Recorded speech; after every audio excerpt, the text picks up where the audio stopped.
This is WWE superstar Drew McIntyre, and you're listening to the WWE Podcast. The champ is the one that everybody wants, me. Becky Lynch is going to WrestleMania. Claymore! Austin 316 says I just whipped your ass. This is my iron. You're going to acknowledge me. Time for the WWE Podcast Mailbag. It's Wednesday, September 20th, 2023. So many emails to get to tonight. And this may be the first show that I don't get to everybody. I'm going to prioritize patrons, voicemails. I mean, I've got a lot of those too. It's maybe the biggest response I've gotten on a mailbag show. And I do make an effort every single show to make sure I get everybody in. But this one's going to challenge me. But before we get going, I want to welcome James to the Patreon family. How you doing, James? Hope you enjoy all of the ad-free stuff and the exclusive show and the video that I'll be probably doing another video tomorrow for the SmackDown tier and above, and should be a fun little discussion. I make them very quick, easy to watch, 3 minutes or less usually, and that'll be coming tomorrow. But that's only for the SmackDown tier and higher. So if you want to join on Patreon, you can do that. Patreon.com/WWE Podcast. Apple Podcasts has an ad-free experience, and WWEpodcast.com. So, all right, let's dive into it. I'm not going to waste any time here. Let's get to the patrons. And first up, boy, even you patrons are very active too. That's a good thing. Let's start with Frank. And Frank says, "Let me talk to you." I'm going to say the over-under on you guys starting with that line is like 5. Let's see if I'm right. So you say, you're going to start with the question, if WrestleMania 40 was over and no one lost the titles and you are head of creative, who would you set up for WrestleMania 41, Night 1 and Night 2? The Rock's return was awesome, but also sucked because I felt like he should have confronted Paul Heyman or somebody of the bloodline. All right, I'll stop there because you have other stuff too. Interesting question. I mean, I haven't really even given WrestleMania 41 a glancing thought, but here's what I would do. Everyone keeps the titles. Here's what I'd do. I would have Cody Rhodes, believe it or not, versus Roman Reigns at WrestleMania 41, where Cody finally finishes his story after 2 years. But the key is we have Cody Rhodes win the belt, but they do a double turn, where Cody actually does something underhanded with a low blow, shocks the world, and he captures the belt, but he turns heel while Roman is babyface. That's what I would do, because you kill two birds with one stone. You get the belt off Roman in a year. You have Cody finally finish his pathetic story, and you also put him in the role that he should be in, which is a heel. So that's what I would do. At least that's night 1. Night 2, man, this is just me in my own fantasy land. I would have Brock Lesnar, Stone Cold Steve Austin probably on night 1, Roman and Cody on night 2. Because believe it or not, Brock Lesnar and Stone Cold almost happened last year. That's not out of the realm of possibility. That actually was proposed to Steve, and he turned it down. So WWE even wants it. So, all right, let's see. Let's continue on with your email. And you said, also, I was thinking, say Cody Rhodes was to turn heel. Oh, wow. I literally did not read the next line, but that's weird. I would like to see him heel in 2018 Drew McIntyre. Yeah, that's exactly it. I mean, that's really, really odd that you also said that, and I wasn't even reading ahead. So Randy Orton is coming back now. We all saw him going into the Performance Center, which is good news. I know I can't believe Endeavor released Ava Reigns and are finally there or ever going to say who's going over to SmackDown. So yeah, I saw that Randy Orton footage. If you guys haven't seen it, basically what it is fans caught Randy Orton getting out of a vehicle and going into the Performance Center. I.e., that means he should be training for a comeback. And he's closer maybe than we think. That's the assumption. And Randy Orton, in his capture, kind of whispered like shh to the crowd, don't tell anybody. So Randy Orton was seen, I think, today at the Performance Center going in, which is very encouraging. All right, Frank. By the way, guys, I may be running through these faster just to give everyone an opportunity here. I'm really going to try. I can't make any promises, but all right, let's talk to Peter P. I won't expose your last name. So Peter says, the WrestleMania 40 conundrum. You've talked about WrestleMania 40 briefly and some of the possibilities of matches and main events. I'm genuinely curious on what their plans are. If Rock is in, then it has to be 100% Rock versus Roman. Can't have anything less. Then you have the other main event spots with Rollins, Cody, Gunther, and of course LA Knight as possibilities. My question is, what would you like to see? Gunther is primed for his spot, but you can tie him up with Brock. Rollins versus Cody would be a climactic finish to their story, but Rollins may not be the champ by WrestleMania. Cody needs to be there I feel WWE have invested too much in him, but then how do you tackle the Yeah movement? Yeah, this is a hell of a conundrum. Honestly, the biggest moving piece, what they need to lock into place, yay or nay, is Rock going to be in the match with Roman? Like they need to figure that out right now. It has to be, no, it's happening. I don't want to hear we need to put our pencils down because we couldn't figure out a way to make the match bigger than just a match. Enough, right? I'm referring to the interview that The Rock did with Pat McAfee before he returned on SmackDown on Friday. But they need to lock that in. If it is locked in, assuming it is, because I think that's the most likely scenario right now, is The Rock facing Roman Reigns at WrestleMania 40. And the title will, in all likelihood, be on the line. That means the Yeah movement has to be postponed against Roman Reigns. Now, I would be of the belief and on the side of LA Knight challenging for a belt, and the belt is not on the line for Roman and Rock. It should not be. It has no place there. It is a total tip of the scales in terms of who is going to win the match. It's no fun to have the belt on. In fact, I think it detracts from the match. But knowing WWE, they're going to think that, the belt on the line makes the most sense. It doesn't, but sure. So assuming the belt's on the line, that takes LA Knight out of the potential main event with Roman Reigns. That leaves him open to, if he wins the Rumble, does he face Seth Rollins? Is that something you want to see? And if he doesn't face Seth Rollins, then where does LA Knight go if he wins the Rumble? Looking at the current field on SmackDown, on Raw, if he wins the Rumble, he's not going to face Roman Reigns because The Rock would be facing Roman Reigns. So who would LA Knight be facing? You could say potentially Gunther. If Gunther's not going to be facing Brock Lesnar, but I think Brock Lesnar-Gunther is actually what they're aiming for. That's been the reports.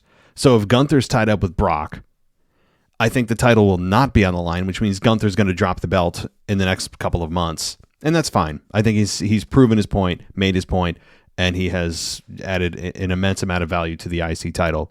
So that's okay. The belt should not be on the line with Brock. So if Seth Rollins is still champion, you could have LA Knight versus Seth Rollins, but Seth Rollins is a pretty massive babyface right now, unless you're going to turn him heel.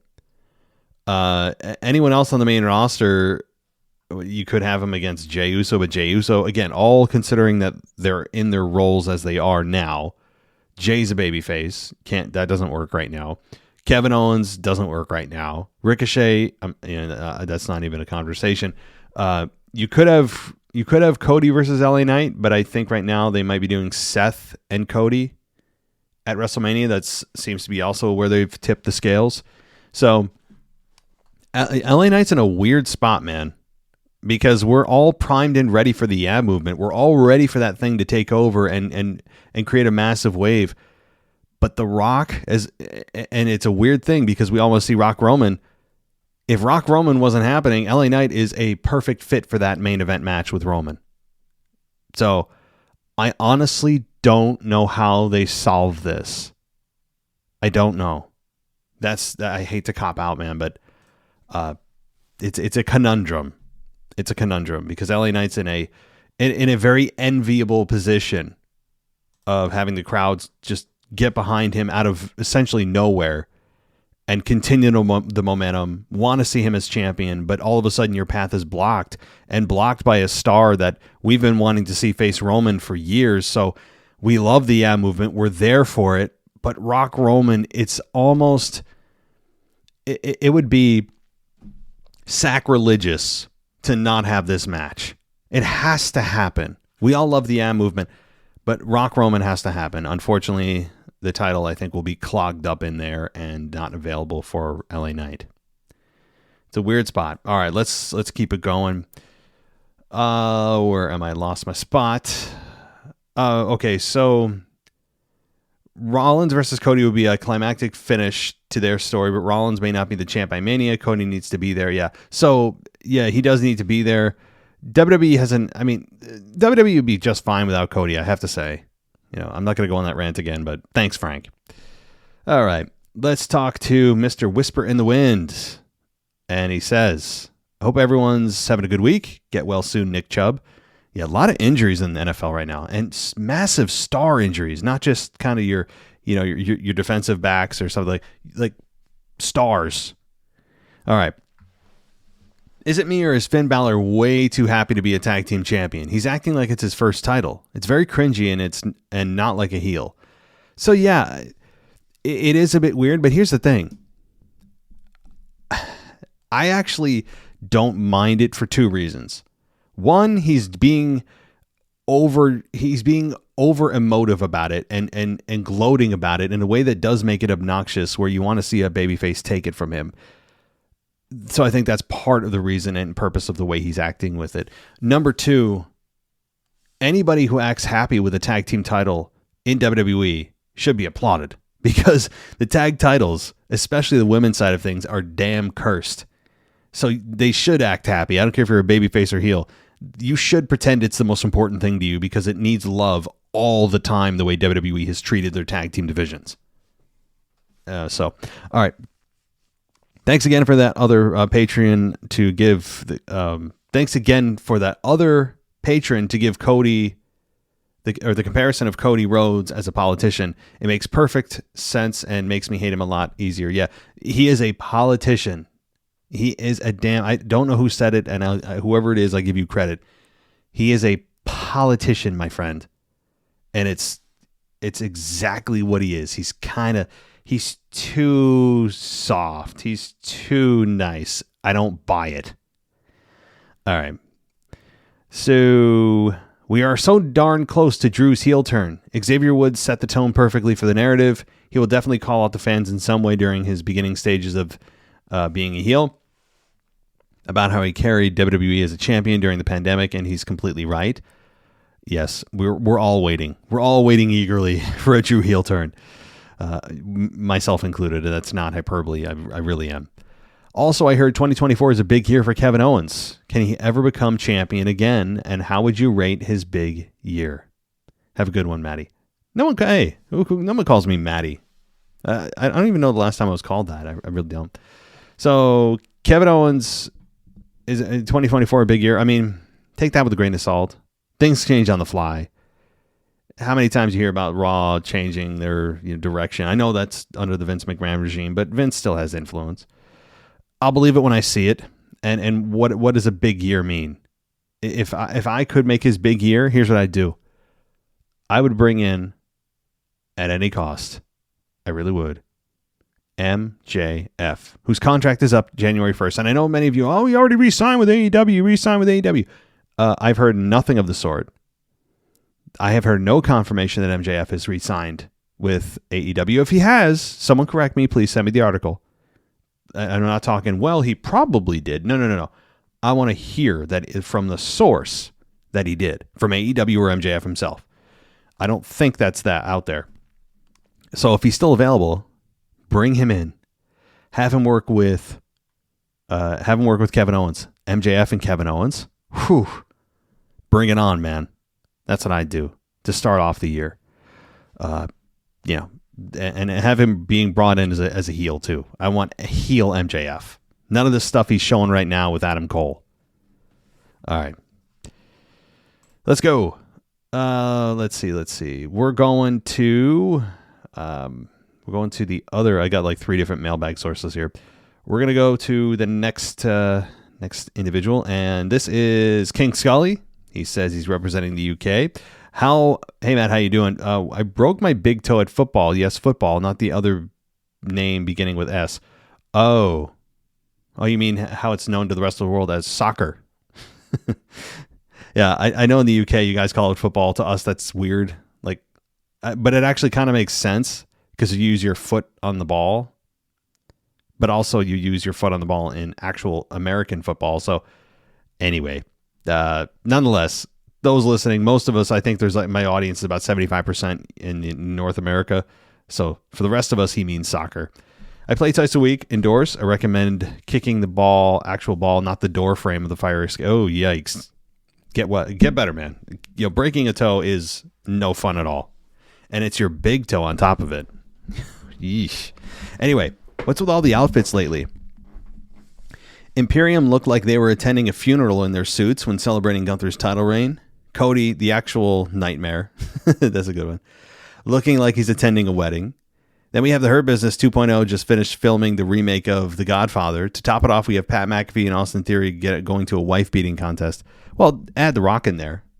All 3 of them were wearing black tank tops in that segment, which was, I would imagine, by design or happenstance. Who knows? But yeah, here's the thing. I actually like Imperium in the suits. I think it suited them. See what I did there? Really well. I think that Gunther could be in a dang catalog, like a Sears catalog or something. Those of you old enough to know what Sears is, if you have a Sears near you. Or GQ. How about that? GQ, a little bit more relevant. So I really actually enjoyed it, the Imperium faction in suits. I really did. I thought it was a very nice look.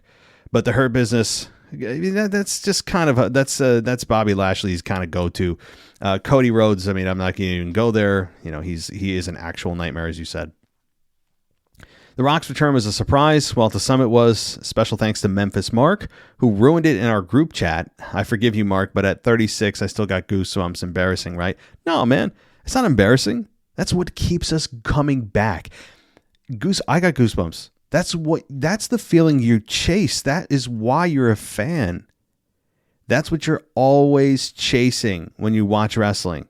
So no need to be embarrassed. That means you are still invested. That means you still love this thing. So, but it was great to see him, and he dropped the spine buster in the most electrifying move. Like he hasn't been away. It wasn't his best promo, and Theory did well. But let's see Rock versus Roman at WrestleMania 40 to confirm the real Tribal Chief. Yeah, so many people were disappointed he didn't make any mention of Roman or the bloodline or anything. There was no interaction, which tells me this is kind of a happenstance one-off, that he happened to be in town, things lined up. Let's get The Rock on the show. That's what I think it was. But also it could have timed perfectly by design with the merger being completed with UFC, WWE, and Endeavor.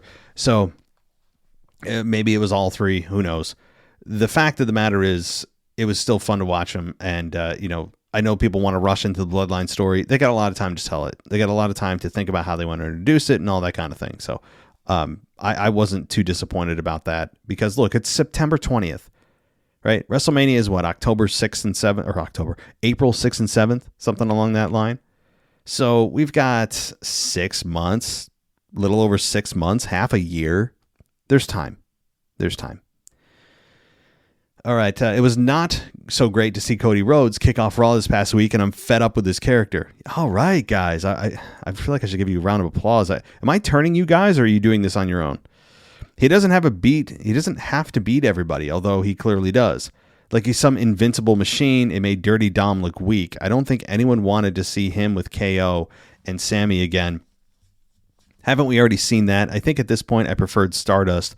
Cody is good in the ring, no doubt, but his character in the WWE on this story need a reality check. He isn't Stone Cold Steve Austin, and let's not forget, even Stone Cold lost a match or two. What a great wrestler. Oh, yeah. So, I got nothing to say on that. He's insufferable to me at this point. He's actually like tripling down on the things that I hate about his character. I mean, it's just, I went on a rant about it, so I'm not going to duplicate that if you guys want to hear that on my Raw review show last night. just the things he does. He even strings out, so Indianapolis, and he waits for the pop with his just putrid side smile. And then, what do you want to talk about? And then he just waits for a reaction that's not going to come because it's the dumbest question to ever ask a group of people. And then it's just everything about him, his movements, his smile, his very performative entrance. It's all for me gone. All the magic of his babyface character that I try to get invested in is just gone. But okay. Anyway, you continue and you say, what a great wrestler Ivar is. His match with Kofi was good. He carried that match, and it was damn right shambles that they let Kofi kick out of the moonsault. The Viking Raiders would have ruled the tag team division back in the early 90s. They deserve to win more matches. Yeah, there were times, right? Remember where they repackaged the Viking Raiders? We got vignettes from them. Valhalla came in. They started being badasses. Remember they took their shields and beat the crap out of people for weeks? And then that went away and they started losing matches again. So that's what I'm saying. Anyone that's in the tag team division that are the champions should pretend that that's the most amazing thing they've ever owned ever. Because this is what they do to tag teams. They don't know what to do with tag teams. So Ivar did have a great match with Kofi. I mentioned that this past week too. You don't see too many singles matches with Ivar, and I enjoyed it. So I agree, though. If it was the 90s, yeah, it'd be a different show. And the kick out of the moonsault, that when you think about the reality of that, come on. It's just that certain moves that used to be finishers, everyone suddenly started doing, and now it's just become transition, kind of like near falls. DDTs used to be finishes, and that's starting to come back again. But a clothesline, believe it or not, used to be a finish way back, but it did. So a chokeslam used to be a finish outside of Damian Priest. Super kick, probably the most egregious example of all time is the Shawn Michaels Sweet Chin Music. That's nothing more than just another weapon that every single person on the roster has added to their arsenal, and it's nothing more than just kind of a knockdown move. It's unbelievable. All right. So lastly, I cannot wait until Drew McIntyre beats 10 bells out of Riddle. Just do it already. An angry heel Drew is definitely the way forward. Yeah, no doubt. All right. Thanks, King Scully. No doubt about it. We're all waiting. We're all waiting patiently. Oh my gosh. So many emails left. All righty. Let's go. So Detroit Kyle. Let's go. Cody Rhodes is Homelander. Have you ever seen the show called The Boys on Amazon Prime?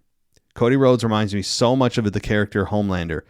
Starting from the overall look of the slick-backed hair and caped red, white, and blue America outfit, with his constant over-the-top pandering to the crowd, the way he combines being both a politician as well as everyone's hero, and everything he does is, quote, for the fans. He is a spitting image of the character, in my opinion, outside of having actual powers. But I'm mainly here to complain about women's division as a whole. First of all, I have not seen that, but I'll take your word for it. Okay, so the women's tag team division especially. The writing is atrocious. First of all the women's tag champs were literally thrown together with the titles on them. Seriously, how can you have someone join a tag team when they have already won? They already have the titles. Why does Piper just get to add herself to the tag team champs? What about the other women in the division? I thought that if a member of the tag team champs was injured, the team would have to relinquish their titles. I'm confused. Yeah, you should be confused. The idea is don't ask questions. We just do stuff so that it's convenient for the story, and we hope you don't care enough. That, if you put truth serum in WWE management and creative, is the truth. Just stop asking questions. Just don't think beyond the surface. This is wrestling. Just go with it. Don't worry. We don't want to have to come up with a story or to have to be. We don't want to have to follow our own rules. So let us make up our own as we go along. That's exactly what they hope that the rest of the fans do. But the answer is you should be confused and insulted as fans. Honestly, when they do this kind of crap, your intelligence should be insulted. So, all right. I understand tag team champs or tag teams are thrown together sometimes, and I'm not mad about that. Sometimes that can create unexpected magic. such as RK Bro. But I'm mad that they would allow Piper to just insert herself into the champion position. Just imagine someone doing that with a singles title. For instance, let's say Seth gets injured during a title match and retains. Does that mean anyone can just grab the title of belt off Seth's shoulder and just claim themselves as the new champ? No one has to fight for it. It makes no logical sense. Not in the real world or even in the WWE. I'm not going to say it. You use the word universe. I can't stand that. I can't stand that phrase. I never got used to it. So to answer your question, I think that they're, beyond the egregiousness of them hoping that you don't care about this stuff or notice, is that there are free bird rules. Maybe they're going to lean on free bird rules, meaning like when the New Day win the belts, when the New Day win the tag team titles, they don't assign those belts to any two out of the three. Specifically, any two out of the group can defend it. So perhaps that's what it is. Now the question is, does the Freebird rules only apply to those who existed in the group when the belts were won, or can people who join the group be suddenly champions as long as it stays within the group that they're in? Yeah, I don't know. But what if they take the belts in the match, leave it gets, I'm not even going to go into it, but I don't like Freebird rules, honestly, but that's maybe what this is. All right. Where was I here? I lost my spot. And why the new random team of Zoe and Shayna get a match with the tag team champs right away and they were just formed? Why not get another women's tag team out there for more exposure and help develop the non-existent division? Then here comes Nia Jax playing the monster role and destroying everyone in her path, which nobody wants to see. Why couldn't they give Piper that monster role? She would have been great at it and wouldn't put other talent at risk being in the ring. The women's division doesn't need more talent. They have plenty already. Not like bringing Nia adds any talent anyway. They need to write actual stories for the women and let them develop their characters. They really aren't doing much with the singles title either. They aren't developing enough challengers to compete for the titles. Also, Becky should not be carrying the women's NXT championship right now. That's just a joke. She's main roster talent. And someone should be at the top of the card fighting for the main titles or feuding at the top of the card with other women. I'm really disappointed in everything they're doing with the women in WWE, and I could go on exposing all the problems. On a positive note, though, KO is still brilliant on the mic and was very entertaining on Raw this week. That's it for this week, and go Lions. Well, all right. So it sounds to me like you kind of feel like all is well in the women's division. I'm getting the vibe that you don't have a whole lot to complain about, and that you want things to kind of just continue the way they're going, because it's about as good as it's ever been. That's of course, hey, I can't respond to every point here. You have so many different issues with the women's division, and a lot of this is valid. The fact that they, brought Nia Jax back doesn't excite really anyone. I'm sorry. I know there are people on the show that listen to the show that are fans of Nia Jax, and good for you. I mean, I don't mean that in a sarcastic way, like literally good for you. I hope that you enjoy her return. But the majority of fans it's a big collective groan. If I could encapsulate the sound most fans make about her return, it's this. Why is she back? Right? That's probably it.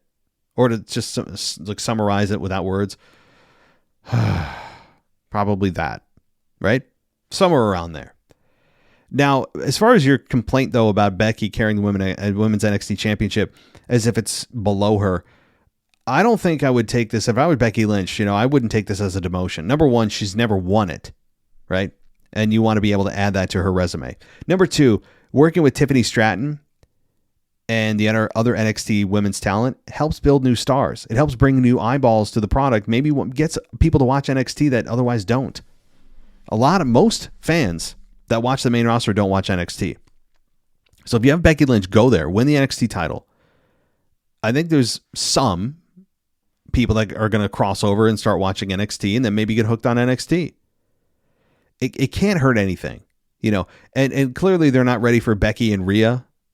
So I have no problem with this. And it actually did wonders for Finn Balor. Kevin Owens went there for a while back. It doesn't need to just be a one-way street. If they're going to talk to us about NXT being a legitimate third brand, then treat it like one. And I think this is how you do it occasionally. I don't need it all the time, But I really don't have a big issue with Becky. Other than her promo, which, oh yeah, I've heard. And if you don't know what I'm talking about, it was nearly as bad as Cody saying, "I'm here to make you guys happy," which is maybe the quote of the century when it comes to baby faces in pro wrestling, of just how to get people to just completely cringe. But Becky Lynch rhyming in her promo on purpose. You couldn't be more transparent that your promo was pre-written, because you know she didn't come up with that on the fly. It was just awful. If you don't know what I'm talking about, Google it. Becky Lynch NXT promo. It'll pop right up. All right. So, let's go. Talk to our next patron, DJ Kuzmo. And he says he's back at it again, and it says, and then we wait and wait and wait for the eventual Drew McIntyre heel turn. But the question is, who would be his first program? Jay, Cody, Sammy, Seth after Fastlane? Interesting to me as to why the Judgment Day is continuing to try to convince Jay to join their group. Even, I gotta say, DJ, just DJ. See, I'm looking at all these letters. JD. I know you're trying to mess me up with PJ. JD McDonough. I'm not gonna fall for it, because my brain will grasp onto PJ and won't let go. So JD was trying to join the group. He's clearly simping hard to get their attention. I think we all fellas could relate in prior years while in high school or college of trying to get an attractive woman's attention and getting shut down every time. And then comes this Jey Uso looking dude, and all the attractive women are competing to get his attention. I mean, come on, dude. Jeez. Yeah, that's a, for me, that's a bit of a relatable, experience. Not too often. You reach a point where you're just like, it's not even worth the risk anymore. So you just don't do anything. Oh boy, that's an After Dark topic, is it not? Anyway, before this becomes a segment about an After Dark show, see, you guys, you know me, DJ. Sorry, Anthony. I just want to say that eventually JD will join the Judgment Day, probably at or after Fastlane, because it seems like the super kick that Jay gave Damian on this past Monday Night Raw might be the final nail in the proverbial coffin of the Judgment Day trying to convince Jay to join. But wait a minute, what does Mommy have to say about that? We'll find out. For one last thing to mention, how insane it was that The Rock appeared last week on SmackDown. I would have never believed that this was going to happen, because the last time I saw him on SmackDown was in 2019 when he debuted on Fox. Moments like that make pro wrestling so exciting, because you never know who might show up or what might happen next. That was one of the things I loved about watching SmackDown during the tail end of the Attitude Era and for most of the Ruthless Aggression Era. The element of surprise. DJ Kuzmo signing off. Yeah, I mean, that's the feeling that they always tell us that we should have. They even introduce the show like that. How many times do you hear, on a night when anything could happen? I mean, Kevin Patrick's famous for saying that. Right? That's how he introduces every show. It's like, first of all, it's not, I don't believe you, right? Like, stop. I know you want us to believe that, but for the majority of of the time, it's not a show that you feel like anything could happen. Most of the time you're sitting there going, yeah, it's probably going to be this, probably this, right? But while that is the majority of the time that we watch wrestling in our years, there are these moments like The Rock's return and others that you go, oh, okay, yeah, cool, right? And you get the goosebumps, and those are the moments that reinforce why you're a fan, that you sit there and go, this is why I love this stuff. All right, DJ, thank you. Let's talk to... Let's see. Let's talk to, my God, you guys are hammering me. Another patron, and this is Freeman, and he says, hey, WWE podcasters, I thought it would be best to get in the mailbag super early this time, given the big shocker that came on SmackDown, and I have a lot I want to talk about. So time to abuse the Patreon privilege. Well, you're not abusing it. No, that's what you need to do. First, a small point, but I have to disagree with you about the wrestlers welcoming people to the show. I feel it's an important and enjoyable part of the building hype, and it's something that I actively look forward to. Starting with that, I just wouldn't feel right. Well, then you've been conditioned and brainwashed, my friend. What he means, and if you don't know what we're referencing, it's that every single person that comes out, no matter who is out there first, always has to say, welcome to Monday Night Raw. It's like, Why? You're not a spokesperson for the show. You're a wrestler on the show that we are supposed to believe are there to fight, compete for championships, and like that's why we're told you're there, not to be a company toe the line dude that just goes out there and says a corporate line that everyone has to say to start off Raw or wherever. I hate it. I'm sure that it does, you feel like you'd be lost without it. Well, we were doing just fine in the Attitude Era, Ruthless Aggression Era, even beyond that. I don't know when this exactly started. Over the last couple of years, it feels like. We were doing just fine without it. I knew what program I was watching without having the wrestlers come out and go, hey, welcome to Monday Night Raw. I never once said to myself, oh, phew, well, I thought I was watching Jeopardy. Thank God they told me. That's how I feel about it. I despise those little things that they're habitual, and I don't understand the need for it. I think it feels very contrived and corporate, and it's very predictable, and it takes away from the feeling that they're telling us anything could happen when I know the very first line that this person's going to say every week, guaranteed. No, I hate it. So anyway, first, a small point, but I have to disagree with you. Anyway, continuing.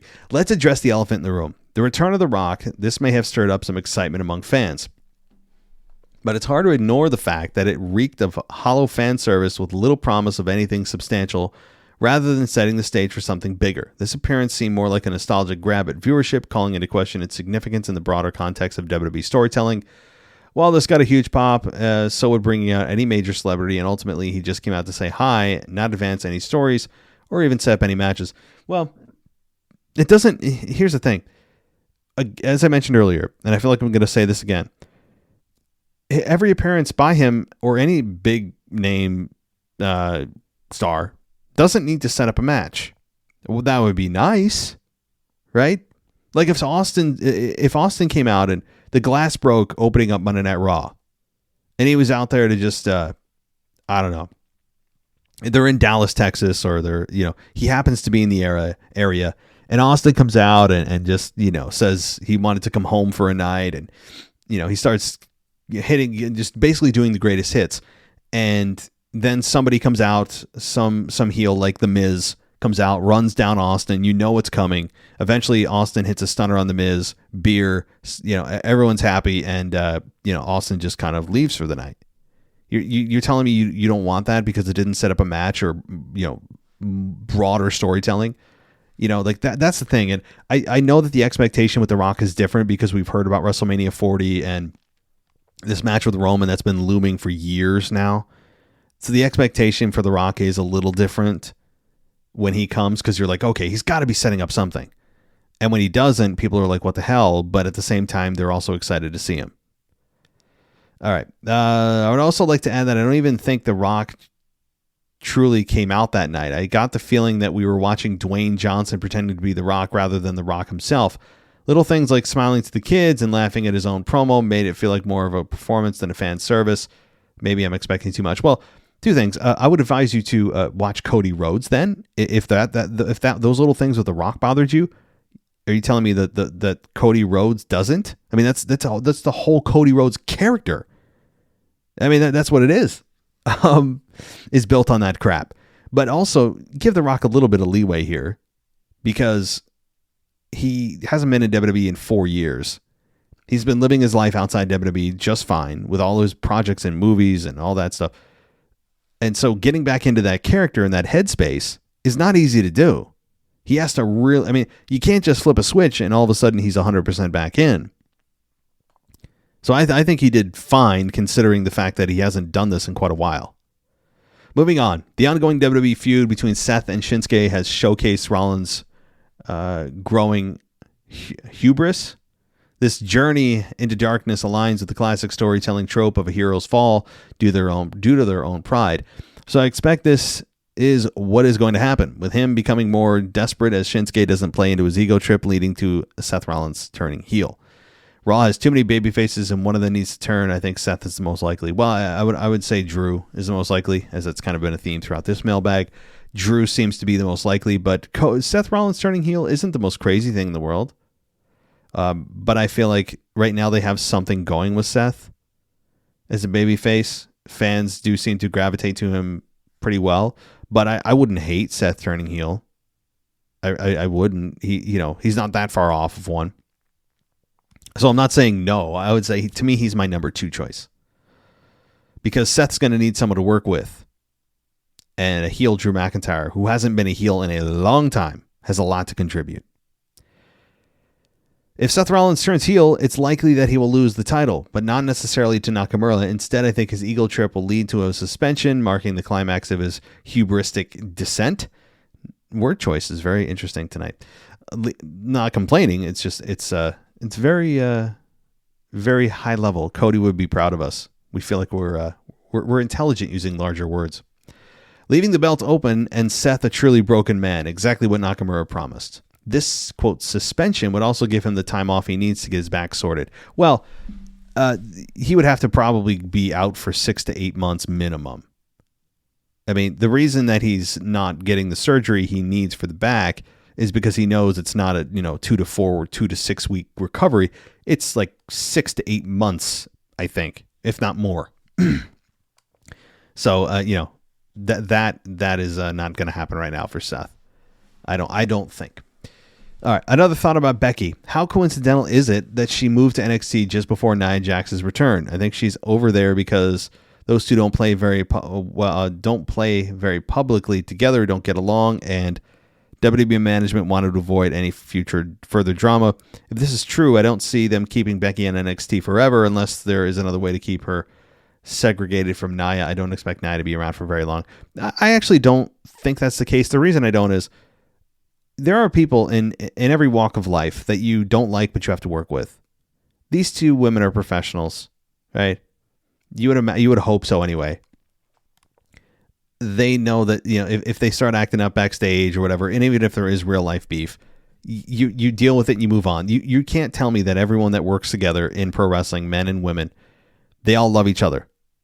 I think more often than not, there's companionship, some real friendships, but there are probably men and women that compete or are teams that despise each other but pretend to like each other on camera, or vice versa.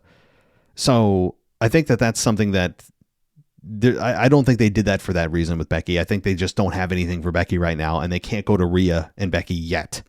That's the reason. And it brings viewership to NXT and all the benefits that I described earlier. Finally, given you like the politician angle for Cody, I thought I would share another hot take on him. He's obviously talented in the ring, but he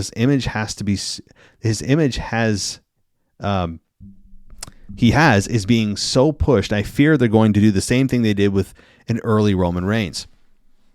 Both Cody and Roman were groomed to be the quintessential good guy to point of forcing the issue. I fear that WWE haven't learned from the fan backlash from Roman, and they're doing the same thing again with Cody and giving up more time, and more people will turn against him.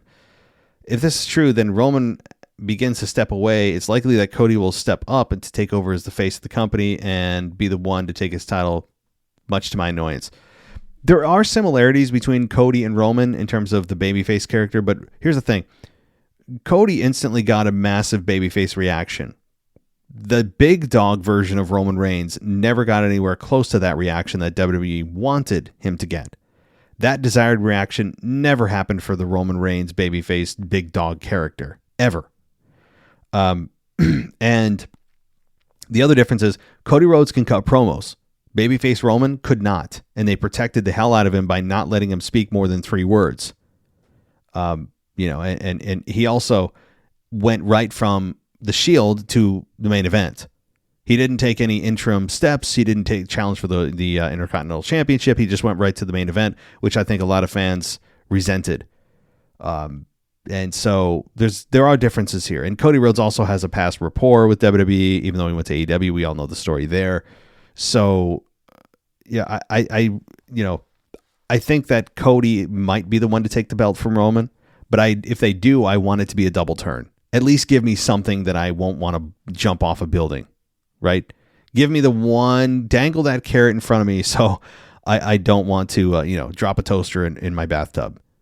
So I'm being a bit dramatic. I know that. But my point is, like, if you're going to do it, I think that actually would be beneficial, not just for my own mental health, but also for story-wise.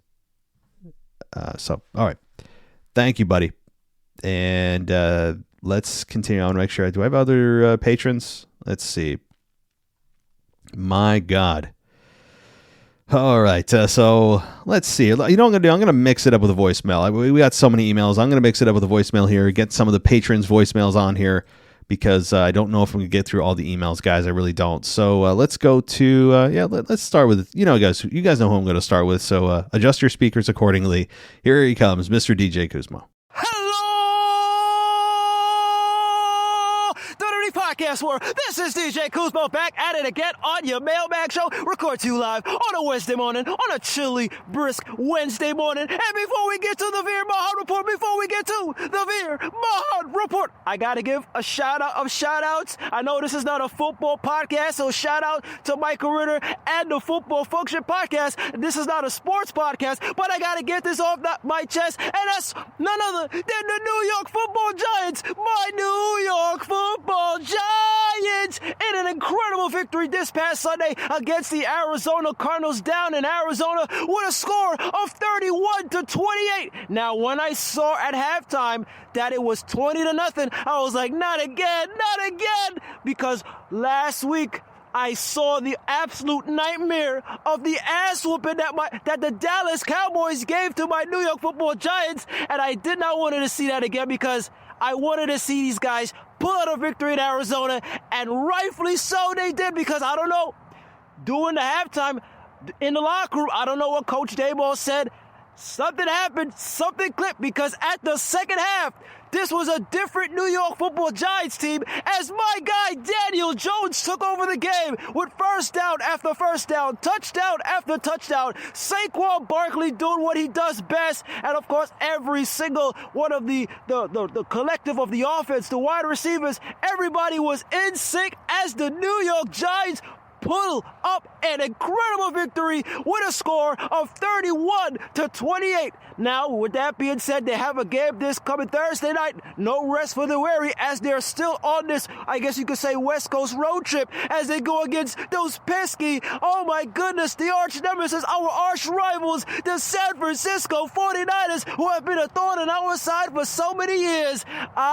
Hopefully, they can pull out a victory against those 49ers this coming Thursday on Thursday Night Football. Now, I know this is not a football podcast, but let's get to your favorite show to come in every single week on the Mailbag. And I'm talking about the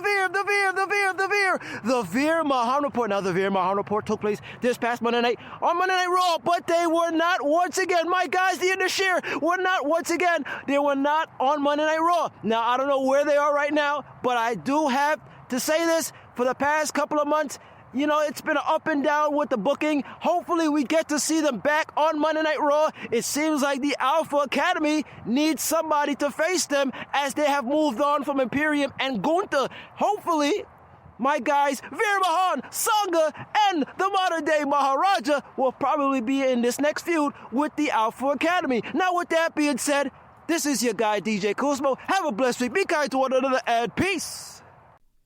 DJ, yeah, a little football here. So, you know what? I haven't really commented on this, and this is not a football podcast, but I think a lot of sports fans are wrestling fans. But the Giants, I was a little scared too. I actually, on my fantasy team, I have Daniel Jones as one of my quarterbacks, and I said, based on the performance last week, I'm benching his ass. And I ended up eating my words because in the second half, he came back for 30-something points. So that, of course, is I'm 0 for 2 in terms of quarterback selection on the NFL weeks here. But, nothing goes faster than the NFL season. I mean, we're already on week 3. I'm telling you, it freaking flies by. That said, the Giants, man, for those that care, yeah, if they had lost to Arizona, their season would essentially be over. I know it's weird to say in week 2, but at that point, you're going to San Francisco. They're facing the 49ers tomorrow night. And it's probably going to be a loss. So if they go 1-2, it's better than 0-3, obviously. And then they get 11 days off, and then they go to Seattle. So, this right now, I would say if they go 2-2, that's an acceptable start. Okay, especially with the debacle of losing 40-0 to the Cowboys.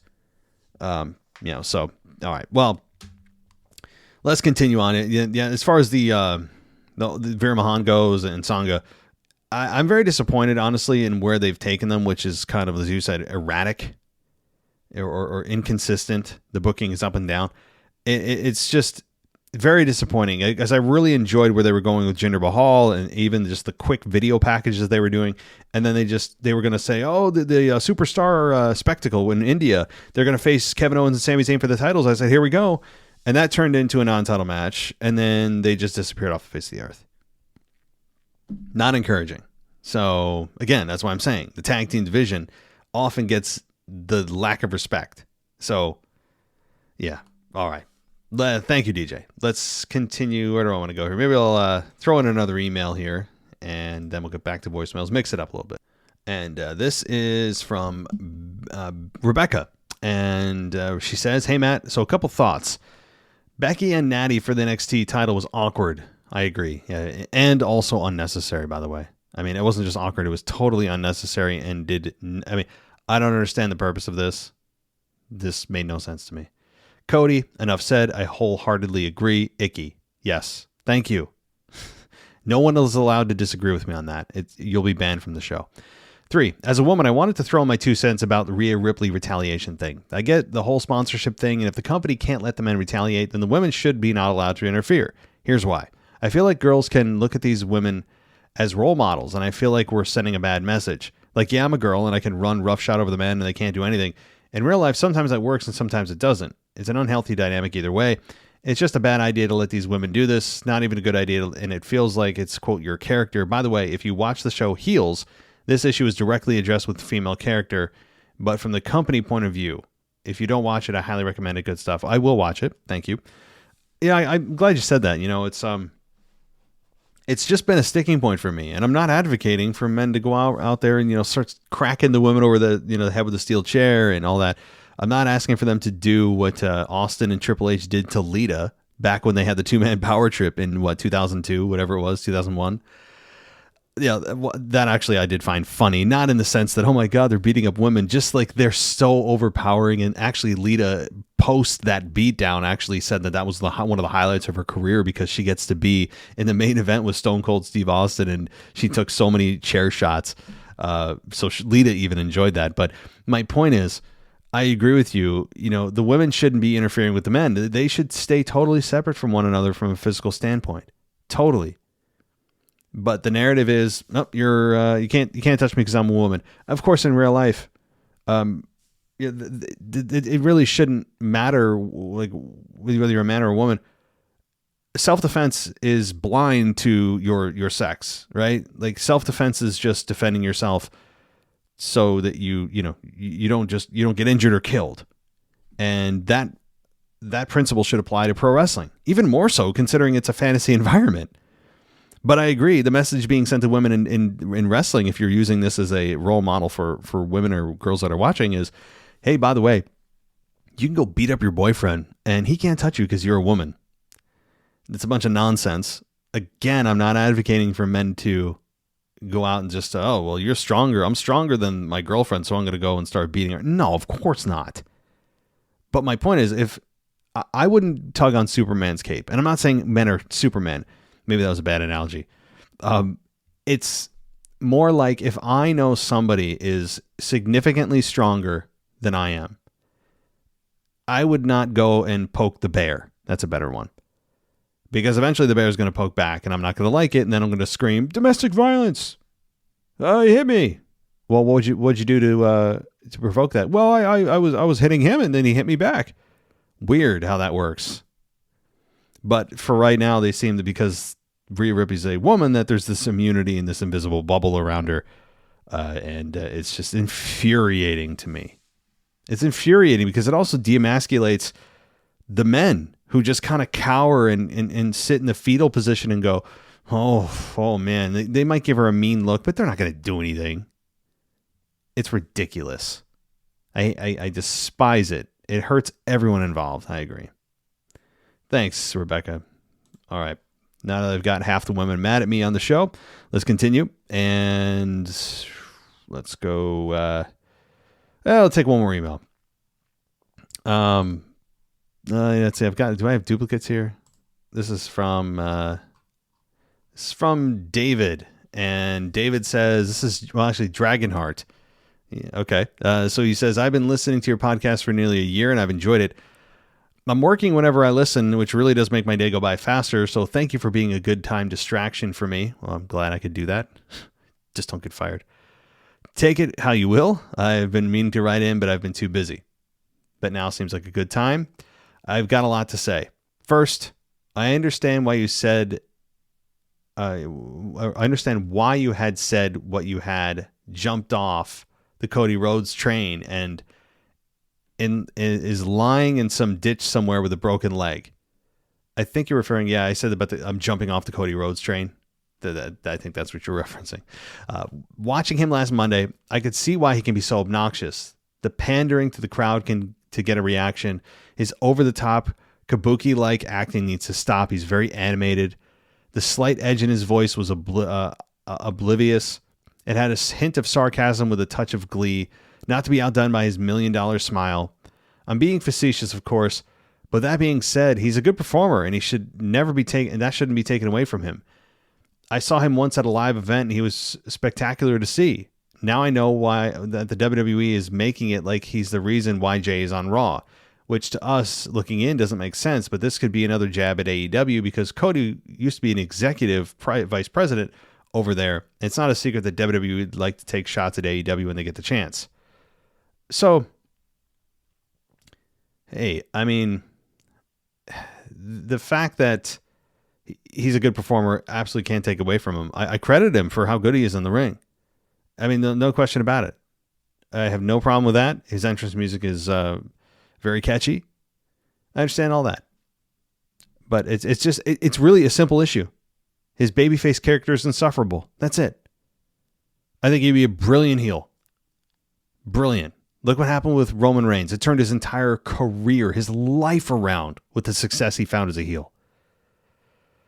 And for years, fans were clamoring, no, we don't want him as a babyface. Please turn him heel. Please turn him heel. And Vince is like, nope, I know better than you. I'm going to win this war of attrition.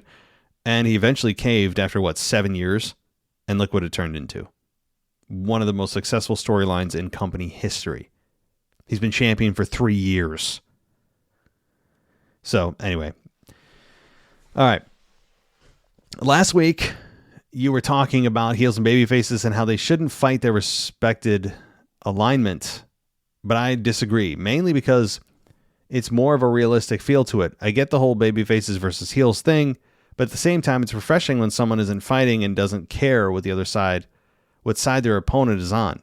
It's like if I walked up to you and asked, are you a babyface or a heel? If you said babyface and I'm also a babyface, I'll say I can't fight you because I'm one too. Also, I'll find a heel and to pick a fight with. That doesn't make sense. It's an exaggeration, yet so true. Well, I'm not saying it can't ever happen. And in fact, the most highlighted example of two babyfaces facing one another in a high-profile match, look no further than WrestleMania 17, regarded as one of the best WrestleManias of all time, with The Rock versus Stone Cold Steve Austin, both babyfaces in that match. Now, Austin turned heel at the end of the match, but going in, they were both babyfaces. In fact, babyface versus babyface is actually more intriguing than heel, I think. And it's not that it can't happen. It just is, when you put two people together that fans don't like, the fans are more often than not going to feel indifferent. But if you put two babyfaces together, the fans are going to cheer and be excited for, well, one of them's going to win, and I kind of like both of them, so it's a win-win situation. The danger in that, though, is fans will try to find a path of, or I guess one guy will get a louder reaction than the other, and the fans will gravitate typically towards one over the other, and then maybe the other one comes out a little damaged because that one didn't get the bigger reaction, and potentially that's a sign they're turning them heel. So anyway, without getting too deep into this, let's see. So the WWE has been working this for so long that when they change up on such a small thing, the WWE fans don't know how to take it. A killer will kill no matter if you're a Christian or a Satanist. Well, enough venting on that. I want to talk about Nia Jax. I know most people weren't pleased when she came back. I, for one, was. Here's the reason. Yes, she can be a liability, but she is different. Not what you call your cookie-cutter Barbie doll type. She's a big girl and she uses it to her advantage. And because most girls in WWE are much smaller, it's not easy to work with Nia. And that's how injury occurs. I don't think Nia does it on purpose, but being that big can cause her to get careless. I did see Monday, however, she was trying to work without causing injury to the girls in that segment. For instance, when she grabbed the rope to do the bonsai drop on Chelsea Green, she held on to it this time coming down. Not like when she did to Rhea over a week ago, using her full body mass and causing her bruised ribs. Maybe Nia is listening to Stevie Richards' YouTube channel and taking tips. I'm just saying that people need to give her a chance, at least before putting out judgments. So, yeah, and then your final point is about Randy Orton with the Performance Center, and he comes. When does he come? Probably, you're right. Maybe it is the Rumble. I would say if he's starting to get to the Performance Center, that's a massive step forward. I would agree. Maybe even Survivor Series, as early as Survivor Series or Crown Jewel. I would look to those, but I really don't think it's going to be Fastlane. But as far as Nia Jax, I'm willing to give her a chance. In fact, I actually gave a great idea, I think, because it's my idea. It's by default great. I said, hey, if you're going to bring her back and she's just going to start injuring people in storyline, lean into it. Because the idea is that Nia Jax injures people on purpose, which I don't think is true. But lean into it. That could be her character. Part of it is she's in there to not just win matches, but hurt people.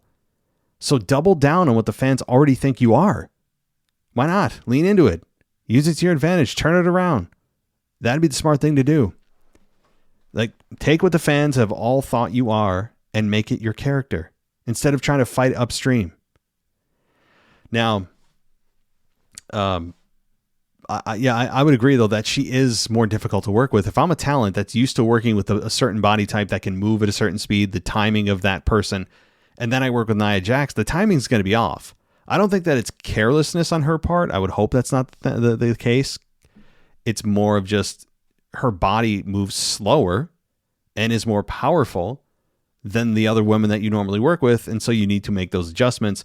But in doing so, it heightens the risk for injury, and that's why you saw some of them happen the way they did. So, all right. Thanks, David, and get back to work. All right. Okay, let's take a pause, guys. I have like 8 more emails. I don't think I'm going to get to them all. So let's take another voicemail and then see how I feel if I want to keep going here. So hold on. Let's see who the next person is. Hey, Matt, it's Devin from Brisbane here. Hope you're well, man. Hey, I just watched Raw today while working. I've got a bit of a lucky life sometimes. But anyway, I just wanted to get your take on a couple things. First of all, what are your thoughts on the NXT Women's and North American Championships being defended on Raw? I don't know where I stand on this. I don't watch NXT, but I mean, my gut feel is if you've got an NXT championship, it should be exclusive to NXT. But I guess this is WWE and the only consistent thing is inconsistency. But yeah, I just wanted your thoughts on, next week, Dominic Mysterio is defending it. And this week we had Becky Lynch defending it against Natalya, which leads me to my second query is that, Becky says she wanted to test herself against the best of the future, which is fair, but then Natalya coming out and wanting to challenge it is kind of not even the best of the past coming out. But she did have a valid point saying, well, Becky, aren't you just stealing it from someone else who deserves a chance? So I just wanted your thoughts on those 2 points, defending the NXT championships on Raw and your thoughts on a current star, like a well-established star like Becky, getting the NXT championship. Thanks, man. Cheers. Bye-bye. Hey, Bevan. Always good to hear from you. So 2 good things here. 2 good questions. And I addressed a little bit of it, but as far as Becky Lynch, again, I have no problem with her in NXT, but that it was funny when Natalya came out because that she embodies the complete opposite of what you should be trying to do with Becky and what Becky was trying to do with her NXT run. And she said that she wants to compete against the best of the future. And again, she gets the complete opposite of Natalya with Natalya. Not that Natalia's awful, but as you said, she'll make the Hall of Fame. She will. And you know what? I think it's borderline deserving. I really do, because most people don't look at Natalia as like my God, what are the Trailblazers? She's not. She's just this very steady kind of respect-based ring general that is never going to really have another run. She's there as a gatekeeper, to help the new talent. She's a positive locker room influence. You kind of know what Natalia is. So there's something to be said for that. But she embodies, I'm sorry, in a way, the opposite of what you're doing with the NXT title run with Becky. So for her to come out was like, that's the last person. She would be literally last on my list. Maybe next to, who's the one that comes out of the woodwork out of nowhere? Tamina. Yeah, maybe next to Tamina. But no one's meaner than Tamina. So there is that. Now, as far as the NXT title, North American title, and any title that's not on the brand that you want it on, well, first of all, Dominic is carrying it around on other brands. He's carried it around on both Raw and SmackDown. We've also seen WWE violate this many times when, remember, the Raw Women's Champion was on SmackDown and the SmackDown Women's Champion was on Raw, and they were defending it on the opposite shows. That was bizarre. And I know they rebranded it as the WWE Women's title and the Women's World title. Fine. But you had opposite belts being defended on opposite shows. So for them to say, oh, well, Dom's going to defend an NXT North American title on Raw or SmackDown, nothing surprises me. I think it's hogwash, to use a very strong word, right? But that's just kind of the lay of the land. That's how they operate. They don't work within their own rules that they've set. When it's convenient, they do. When it's not, they don't. And they hope fans don't care, don't notice, or don't care enough to say something. So that's what I think. Thanks so much. Let's get to another. Let's get to another voicemail. Hey man, it's Justin from Maryland. Sorry for the second voicemail. I got bad service in my house, so the call failed. So sorry about that. I'll try to let it happen again. So what I was saying was, the question was, do you see there being a Drew and Cody, one-on-one program? Because, Drew did mention Cody when he was talking about Jey Uso. And then it was just a coincidence how Cody just came out after Drew standing on the ramp. I honestly thought that Drew was going to come in and give him a Claymore, but I feel like that it's still slow burn, the heel turn. So, just want to know if you think we're going to get a heel Drew versus Cody. I feel like that they're setting it up since he already mentioned him. So I just want to know, because, we still think that Cody's going to SmackDown, but I honestly don't think so, because now since The Rock came back, I don't think it makes sense for Cody to go to SmackDown now. So just want your thoughts on that. Next is the U.S. title scene. So it's interesting right now because it seems like we're going to get Santos and Rey Mysterio. I wonder if Santos going to turn heel. I feel like there's a story there, but I feel like, Lashley said he's going to go after all the titles. I feel like that would be interesting to see if they put the belt back on Lashley, because he's already had a couple of runs. I don't think he needs a U.S. title, but I feel like if they want to make, the new Hurt Business look good, I feel like they'll give them all the gold. So, just want to know, where you think that they're going with the U.S. title thing, because, there's still LA Knight. I feel like if he was to win, it would probably have to be against Santos if he was a heel, because I don't think, we don't want him going against Ray. So, just want your thoughts on that. Next, I want to say, this whole Jey Uso thing. So, I'm still torn on who's going to take the title off Gunther. I feel like they should maybe give Jay just a little singles run. Because I don't want to see Gable. Honestly, I don't think Gable is even going to beat Gunther since he just lost to Brunson Reed. So I don't think that they're going to go that direction. So I just want to know, do you think that Jay should get the IC title? Because I don't think Tommaso Ciampa is going to beat him either. I don't think the person that's going to beat Gunther is even on our minds. I feel like it's going to be somebody else, maybe someone from NXT. But it's interesting because Jay did lose to Drew, so now he's taking losses, but he did lose by distraction, so I feel like he's probably going to feud with the Judgment Day for a while, but I still want to see him, at least get an IC title matchup. Justin, good to hear from you, man. Yeah, I just deleted your other voicemail. Clearly the connection was all screwy. Anyway, so I'll address your three things really quickly. Does Drew and Cody happen? I would love that.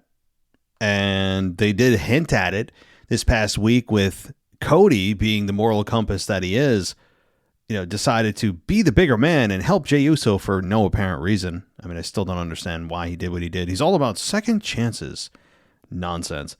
But yeah, I think also, could Cody be traded to SmackDown? We still don't have that complete trade. We don't know who that person is that's going to be traded to SmackDown. Because don't forget, Jay was traded to Raw, which means there has to be an equal and opposite reaction to SmackDown. We don't know who that is. It really could be Cody. Cody could go to SmackDown. That's a distinct possibility, but we haven't seen Seth and Cody yet. Seth and Cody has been teased for months. Every time they seemed like they've completed their programs, they've been interrupted twice now over the last 4 months. And so Seth and Cody has to happen before anything else of moving or drafting happens. Does LA Knight win against the heel Santos Escobar? Yeah, LA Knight has to be the heel here. Keep the momentum going. You don't, like you said, you don't want LA Knight beating Rey Mysterio for that belt, but you want Santos Escobar, who maybe cheats to win, facing LA Knight at, say, Crown Jewel or Survivor Series, and having LA Knight beat a heel Santos to win. Yeah, that's sure. Now, who beats Gunther? That's a heck of a question. Chad Gable would have been my pick, except for the fact that, like you mentioned, all of a sudden it's like we've forgotten that Chad Gable had those great main events with Gunther, and all of a sudden he's back to losing to Bronson Reed. It's like they changed course overnight. So I honestly don't know. Like I said, it could be Jey Uso. Jey Uso is an absolute candidate to win. But then can we really call him main event Jey Uso anymore? Because, and that's a name, honestly, if I was a heel, I'd be salivating to cut a promo with him whenever he's not in the main event. Because to call yourself main event Jey Uso means that you're perennially, I can't even say it, perennially. Sorry, it's so late, guys. I feel like a fool. You're always, easier word, in the main event. And when you're not, that would, it's kind of it's a name that you're setting yourself up for to be whacked against a heel when you're not in the main event. So, all right. Hoy, it's getting late, guys. All right, maybe I'll do one more email and then maybe two, depending on the length, and then I'll kind of wrap this up. So let's see where we land. All right, this email is from Amber, and Amber writes in and says, "Hey, Matt, I've been meaning to write about this. I'm currently listening to your Week in Review show and wanted to chime in about something you've brought up several times. I think Paul Heyman's use of his iPhone is a character choice. I think Paul Heyman, the man, is choosing to make Paul Heyman, the character, one of those stereotypical Gen X or baby boomers who can't properly use an iPhone, like when your grandparents or someone you work with is an otherwise intelligent and successful person, but they need your help turning off the flashlight and their phone to adjust the brightness. Paul Heyman, the man, is super committed to his character. If you notice, he's starting to let his hair turn gray and dropping the coloring around the time that the bloodline started to crumble.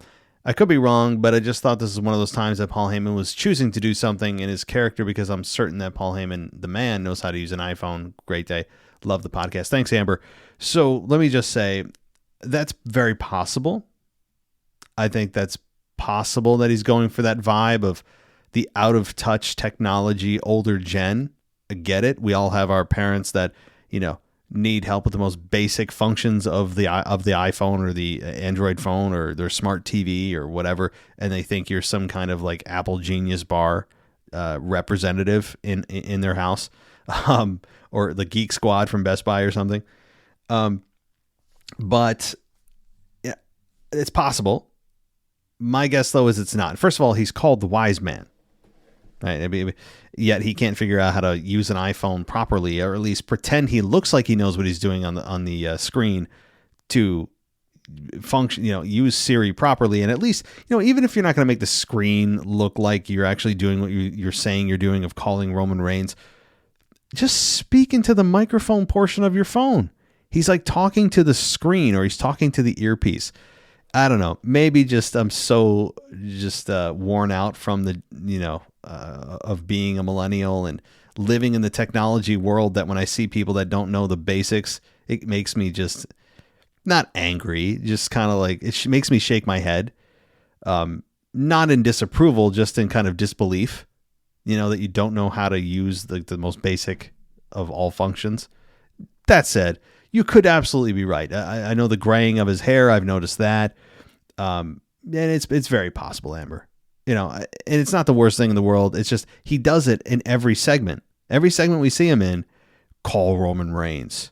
Call Roman Reigns. Call Roman Reigns. That's not how your phone works, bro.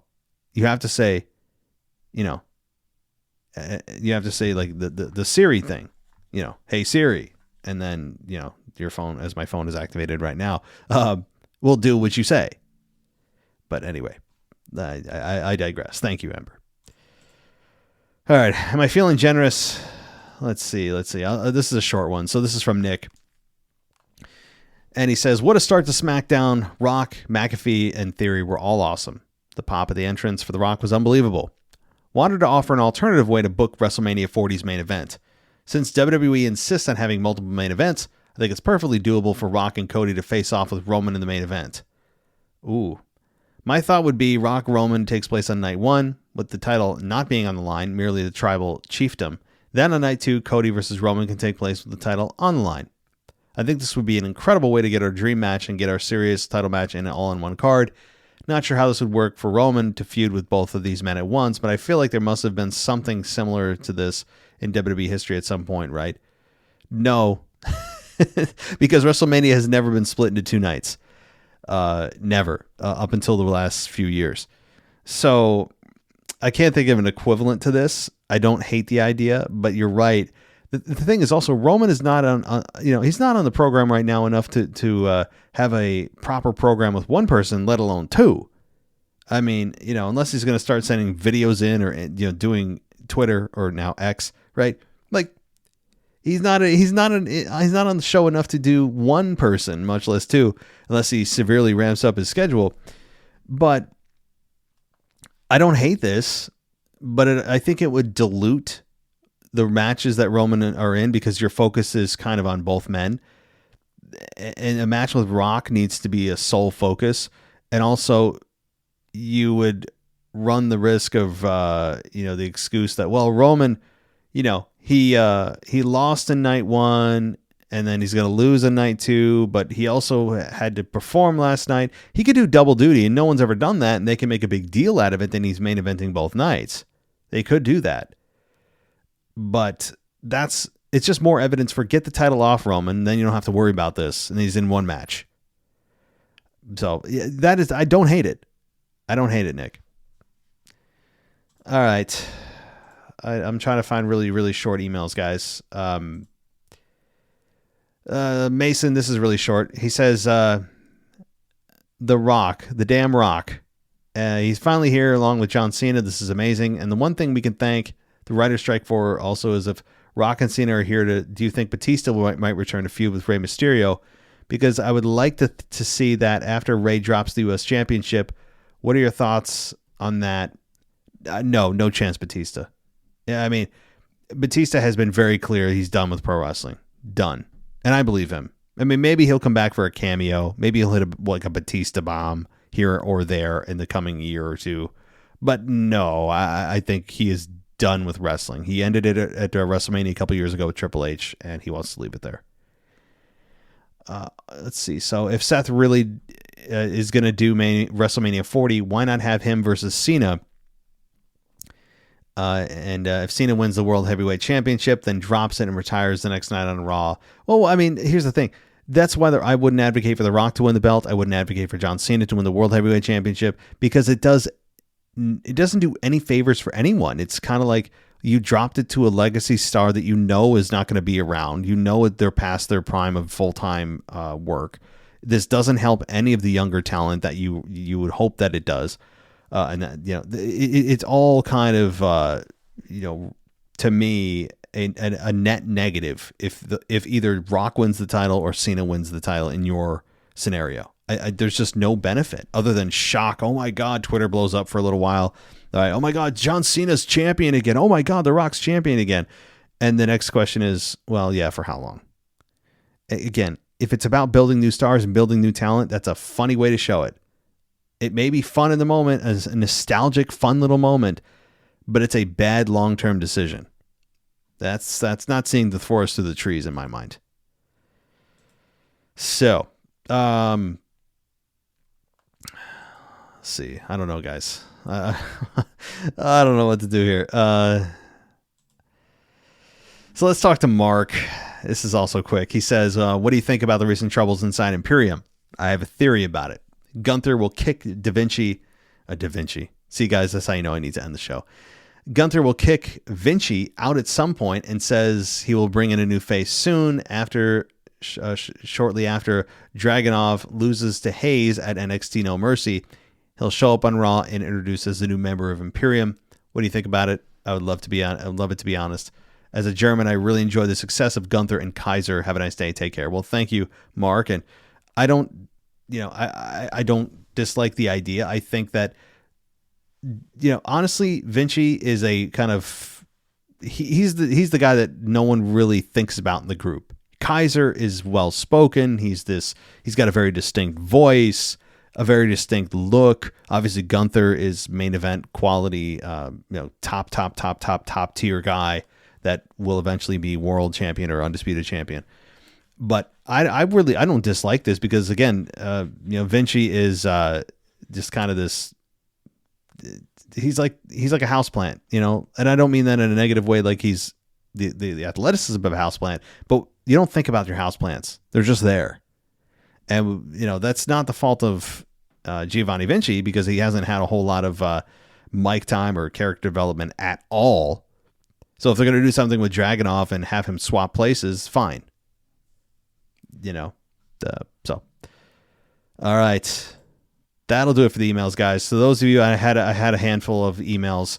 I know I did not get to you. I apologize. But let's wrap it up with one more voicemail.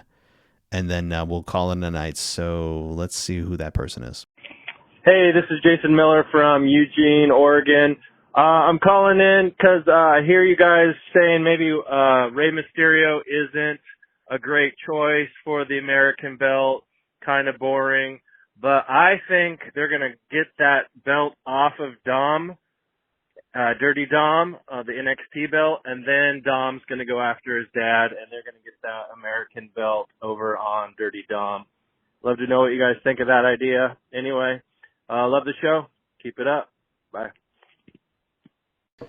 Hey, Jason, not a bad idea. I think that with Rey Mysterio as U.S. champion, I don't think that's going to last long. Dom as NXT North American champion, I actually think that heels typically have longer runs than babyfaces do. It's just a better story to have babyfaces in chase mode as a general rule. But I do think they do want to revisit Rey and Dom. They only got one match out of it. They got a year of build up essentially of teasing that would happen. And we got one match out of it, which delivered at WrestleMania. And I think they could go back to it. It's been long enough that people will go, okay, I could get back into this for one more go around, run it back one more time. So I like that idea. Yeah, certainly that wouldn't be the worst idea in the world. And the only thing I would ask is that Dominic comes up with some narrative other than deadbeat dad and you weren't there for me and deadbeat dad. Let's add a little other wrinkle to it, and maybe he could find something, but I like it. All right, that'll do it for me tonight, guys. Again, if I didn't get to your email or voicemail, I apologize. We just, for the first time have just too many to get to. I really will do my best. And patrons, if you sent me an email and you didn't get your email read, let me know. I'll answer it in a future show as soon as I can. The next show I do. Because make sure in the subject, if you're a patron, you put it in the subject of the email. And then I'll confirm it. I'll look at Patreon to make sure that you are a patron.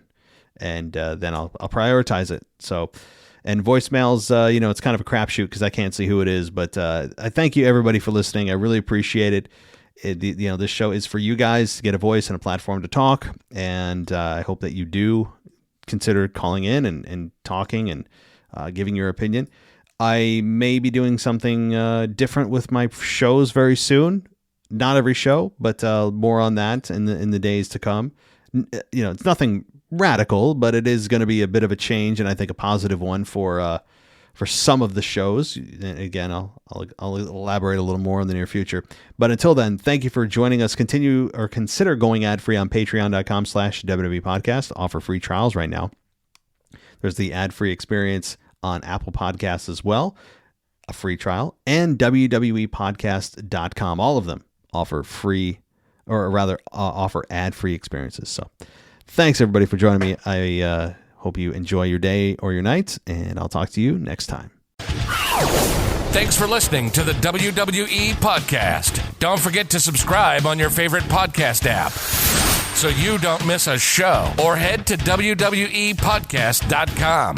And for all of these shows ad-free, head over to patreon.com/WWE Podcast. Until then, we'll see you next time.